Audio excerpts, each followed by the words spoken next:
नमस्कार दोस्तों, मैं हूं दीपक चौरसिया और मेरे इस YouTube चैनल पर आपका स्वागत है। आप जानते हैं मैंने आपसे वादा किया है कि हम बात करेंगे 2024 के इनाम चुनाव में उन राजनीतिक शख्सियतों की जो खबरों में हैं। और आज सबसे ज्यादा खबरों में एक आकाश है जो जमीन पर आ गया है। जी हाँ, मैं बीएसपी के आकाश की बात करता हूं, जिन्हें उनकी ही बुआ मायावती ने आज जमीन पर गिरा दिया। बीएसपी की सुप्रीमो मायावती ने अपने भतीजे आकाश आनंद को अपना राजनीतिक उत्तराधिकारी तथा बीएसपी का नेशनल कोऑर्डिनेटर बनाया था। कल एकाएक उन्होंने एक्स पर पोस्ट करते हुए कहा कि जब तक आकाश आनंद में पूरी राजनीतिक परिपक्वता नहीं आ जाती, मैं उन्हें राजनीतिक उत्तराधिकारी नहीं बना रही हूं। और साथ ही साथ पार्टी में जो उन्हें नेशनल कोऑर्डिनेटर की अहम जिम्मेदारी दी गई थी, उससे भी उन्हें पद मुक्त करती हूं।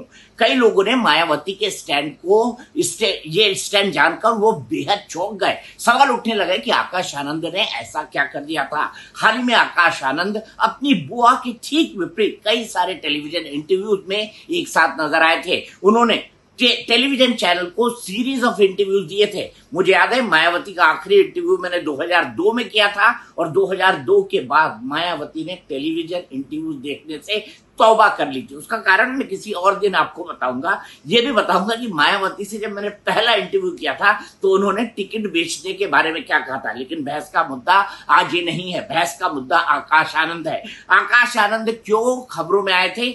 हाल ही में बीएसपी की सुप्रीमो मायावती ने उन्हें अपने उत्तराधिकारी और बीएसपी का नेशनल कोऑर्डिनेटर नियुक्त किया था। उनकी रैलियों की लगातार मांग उत्तर प्रदेश में हो रही थी और वो रैलियां भी कर रहे थे बीएसपी के कैंडिडेट के लिए। मायावती बहुत ही क्रम प्रचार कर रही हैं। ऐसा लग रहा था कि मायावती ने अपनी राजनीतिक सत्ता आकाश आनंद के हाथ में सौंप दी है। लेकिन उनके कुछ बयान जो है उसमें उन्होंने सभी दलों को आड़े हाथों लिया। अब समाजवादी पार्टी यहां पर कह रही है कि बीएसपी ने ऐसा करके बीजेपी का खेल खेला है, क्योंकि आकाश आनंद बीएसपी के उम्मीदवारों का प्रचार करते वक्त भारतीय जनता पार्टी पर जरूरत से ज्यादा कठोर हो गए। अब समाजवादी पार्टी का अपना एंगल है, वो नहीं चाहते कि मायावती को मुस्लिम वोट बैंक मिले, तो मायावती को बीजेपी का क्लोज बताकर वो ये इंडिकेट करने की कोशिश कर रहे हैं कि देखिए ये मायावती जी ने अपने भतीजे को बीजेपी के कहने पर हटा दिया। लेकिन क्या वाकई ये हकीकत है? इस हकीकत को जो है पूरी तौर से नहीं स्वीकारा जा सकता।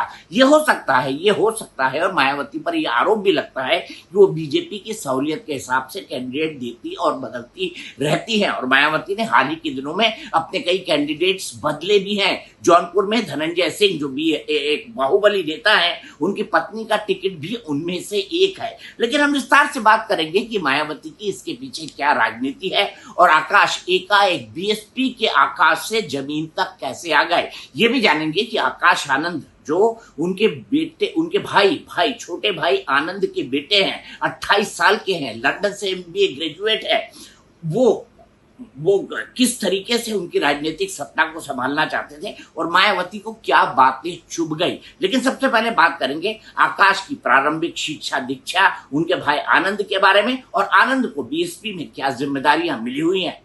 तो आकाश जो है, आनंद जो मायावती के छोटे भाई हैं, उनके बेटे हैं। आनंद जो है बहुजन समाज पार्टी का ज्यादातर काम बीएसपी का वो संभालते हैं। वो कभी मायावती की जगह पार्टी का चेहरा नहीं बने। हालांकि एक समय ये भी चर्चा थी कि मायावती जो है जब केंद्र की राजनीति में जाएंगी तो आनंद को अपना उत्तराधिकारी बनाएंगी। आनंद को वो उत्तर प्रदेश का मुख्यमंत्री भी बनाए रख सकती हैं अगर 2012 के बाद उनकी सत्ता आई हुई होती। ये अटकलें उस वक्त लगाई जाती थी। मैं आपसे ये बातें कर रहा हूं लगभग 2012-13 के आसपास, 2011-12 की ये बात मैं आपको कर रहा हूं जो अटकलें होती थी। लेकिन मायावती ने एक तरफ आकाश आनंद को अपने सभी पदों से हटा दिया है, लेकिन अपने भाई आनंद को कहा है कि वो बाबा साहब भीमराव अंबेडकर का जो सपना है और बहुजन समाज का जो मूवमेंट है उसको आगे बढ़ाते रहें। आनंद का जन्म जो है उनके भाई के परिवार में हुआ और मायावती के सबसे चहेते पूरे परिवार में आकाश आनंद ही हैं।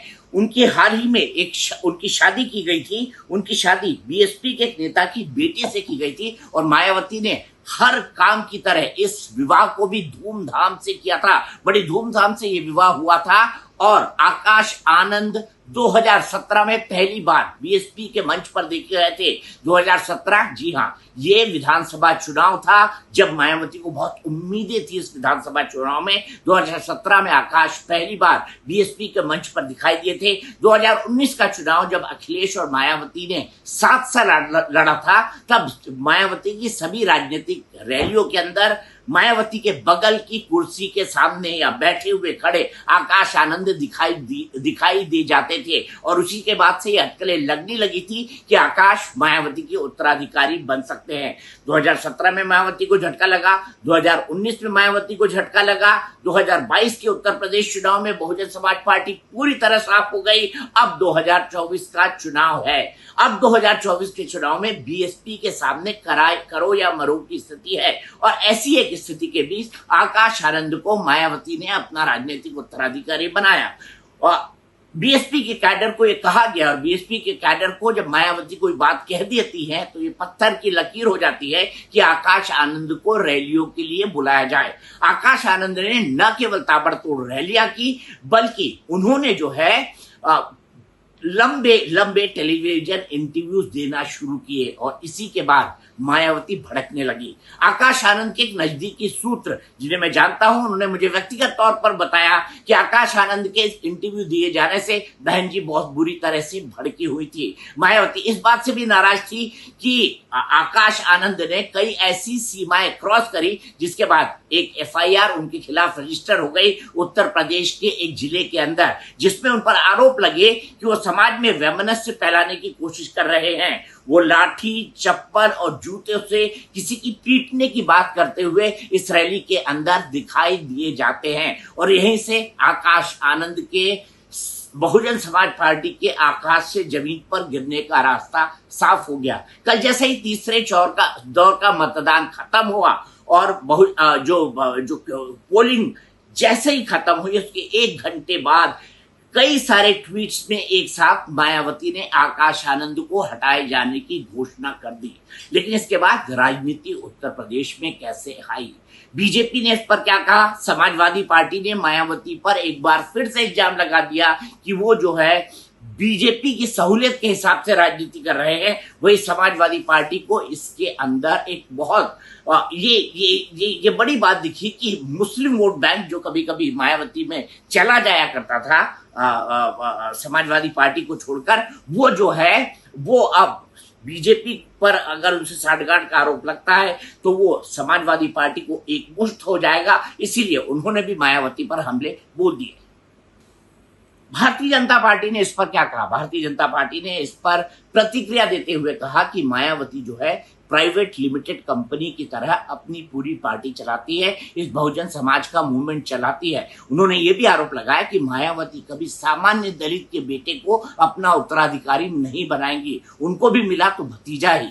वो चाहती तो मतलब बीजेपी क्या इसमें कहना चाहती है, मेरी जो बीजेपी नेताओं से बात हुई, वो चाहती तो आकाश आनंद को हटाकर बहुजन समाज पार्टी के किसी आम कार्यकर्ता को भी अपना उत्तराधिकारी चुन सकती थी, लेकिन मायावती ऐसा नहीं करी। ज्यादातर नेताओं को अपने परिवार के लोग ही दिखते हैं अपना उत्तराधिकारी बनाने के लिए। इस तरह की जितनी भी पार्टी है जो एक दल, एक जाति या एक सेगमेंट से निकलकर उभरी हुई है, उनमें ये बात बहुतायत में पाई जाती है। दूसरी तरफ समाजवादी पार्टी को इसमें बीएसपी और बीजेपी के जो अंदरूनी गठबंधन है, जो पर्दे के पीछे गठबंधन चल रहा है, उसको एक्सपोज करने का एक रास्ता मिल गया। समाजवादी पार्टी ने साफ साफ कहा कि मायावती बीजेपी की सहूलियत के हिसाब से बीएसपी के कैंडिडेट बदल रही हैं। दरअसल त्रिकोणीय मुकाबले में होता क्या है, अगर बीएसपी कुछ वोट ले जाती है और बीजेपी को अपना पूरा वोट बैंक मिल जाता है, और समाजवादी पार्टी यानी इंडिया अलायंस और बीएसपी का वोट अगर बट जाता है तो बीजेपी के जीतने के चांसेस बढ़ जाते हैं। सपा इसी अंडरहैंड गठबंधन की बात का आरोप लगा रही है। चुनाव के नतीजे बता देंगे कि 80 सीटों का ताज किसके सर पर होगा और उत्तर प्रदेश किसको प्रधानमंत्री पद की गद्दी तक पहुंचाएगी। हालांकि जितने भी एग्जिट पोल्स है वो कह रहे हैं कि उत्तर प्रदेश में भारतीय जनता पार्टी को जबरदस्त कामयाबी मिल सकती है, लेकिन आकाश आनंद को हटाए जाने का क्या राजनीतिक असर पड़ेगा? क्या बीजेपी और बीएसपी का एक अंडरहैंड अलायंस है, ये समाजवादी पार्टी प्रूव कर पाएगी, या बीएसपी अपने आंदोलन को अलग निकालकर अपनी एक धाक जमा पाएगी इन चुनाव में? इसका विश्लेषण हम 4 तारीख को आपके साथ जरूर करेंगे।